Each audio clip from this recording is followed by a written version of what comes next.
त्याला 2 मुलं आहेत, पत्नी रेखा, मुले आदित्य आणि आदर्श. इयत्ता 8वी आणि 5वी मध्ये शिक्षण घेत असताना या 2 आपल्या बालकाला आपले पिता त्यांनी या देशासाठी अर्पण केलेले आहेत. त्यांच्या वडिलांनी या देशासाठी आपलं बलिदान अर्पण करून या ठिकाणी ते शहीद झालेले आहेत. खरोखरच त्यांना फार मोठं जरी दुःख असलं तरी हा अभिमान, हा गौरव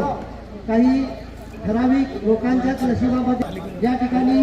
आज जरी आमच्यामधून गेलेली असली तरी कायमस्वरूपी या परिसरामध्ये या ठिकाणी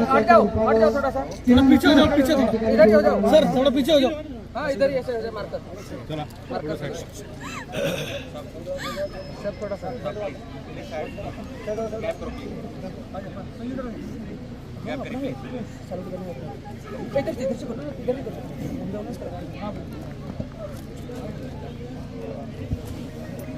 सैन्य दलाचे एक उच्च स्तरीय अधिकारी या ठिकाणी उपस्थित राहून या शहीद जवान हवालदार जगदीश शिंदे या ठिकाणी पुष्पचक्र अर्पण करून